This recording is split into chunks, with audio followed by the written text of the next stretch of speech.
Bonjour, aujourd'hui je vous propose d'assister à la fameuse rencontre de la reine de Saba avec le roi Salomon. Le livre des rois dans l'Ancien Testament parle de cette reine venue d'un pays lointain que l'on situe aujourd'hui en Afrique, dans le nord de l'Éthiopie, l'Érythrée et le Yémen. Intriguée par Salomon, réputé pour sa sagesse, elle décide de venir vérifier par elle-même si cette renommée est justifiée. Elle se présente devant le roi avec de nombreuses offrandes, or, pierres précieuses, parfums et épices. Et elle lui pose des questions et constate que la sagesse de Salomon dépasse même les récits que l'on en fait. Imaginez un instant la distance qui sépare l'Europe bourgeoise et commerçante, où nos tableaux ont été créés, de ce monde antique de la Bible, que nos artistes ne peuvent s'imaginer qu'en s'inspirant de ce qu'ils connaissent. Notre premier peintre vient de l'entourage de Jan van Scorel, originaire des Pays-Bas du XVIe siècle. Il imagine cette rencontre dans une sorte de ville italienne, avec l'architecture imposante et idéalisée, un peu comme dans certains tableaux du grand Raphaël. Jan van Scorel voyage en Italie et influence beaucoup son cercle. C'est pour cela que cette reine de Saba, agenouillée devant Salomon, ressemble à une princesse italienne, vêtue d'habits amples brodés d'or, avec un manteau en brocart, des bagues aux pierres précieuses sur ses doigts et une couronne ciselée sur sa tête. Sa suite est aussi tout droit sortie de Rome ou de Florence. C'est là que les femmes portaient ce genre de robe. Toutes tiennent des coupes précieuses à la main. Sur la gauche, des personnages sortent d'autres pièces d'orfèvrerie d'un coffre et l'on ramène encore des sacs volumineux. Ce sont des cadeaux de la reine. Salomon est assis sur son trône. Son armure et son siège sont décorés de lions qui font référence à son trône de sagesse décrit dans l'Ancien Testament. Le roi est entouré par ses soldats aux armures sophistiquées, décorées de motifs précieux et ciselés.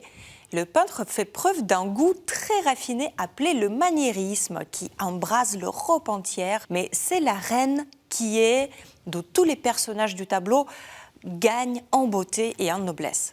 La tradition populaire la voyait comme une belle femme et sa rencontre avec un roi très sage nécessitait bien une belle histoire, une suite.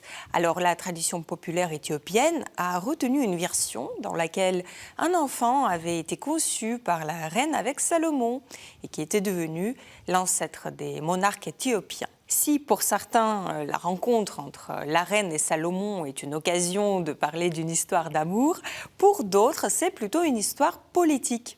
Notre tableau a apparemment été commandé et accroché dans un bâtiment administratif pour vanter, à travers la sagesse de Salomon, les vertus du gouvernement de la ville hollandaise. Alors, Frans Francken le Jeune, notre deuxième peintre, est originaire d'Anvers.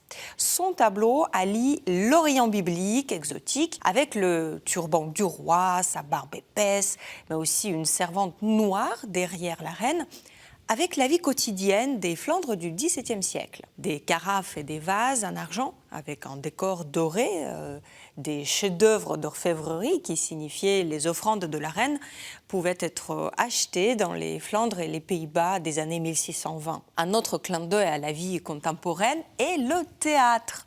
À cette époque, il y avait un engouement tout particulier pour les représentations théâtrales à Anvers. Et nous savons que notre peintre assistait à ces pièces de théâtre qui mettaient en scène notamment des thèmes de l'Ancien Testament. Alors, il est fort probable qu'il s'en soit inspiré pour ces toiles. Le baldaquin imposant au-dessus de Salomon, où les personnages du tableau font un peu penser à des personnages costumés de ces pièces données en plein air. Ce conseiller du roi que vous voyez au premier plan, à gauche, vêtu d'un manteau brodé d'hermine, tourne la tête vers le spectateur, comme pour nous inviter à assister à cette représentation. La reine exotique du royaume de Saba est vue par les peintres tantôt comme une princesse italienne, tantôt comme une comédienne du théâtre de rue. L'art a ce pouvoir de réactualiser les légendes anciennes, les mettre au goût du jour pour qu'elles nous accompagnent au quotidien, quel que soit le moment. Je vous remercie de nous avoir suivis aujourd'hui. N'hésitez pas à partager cette émission à partir du site ktotv.com ou à partir des réseaux sociaux et je vous retrouve la semaine prochaine.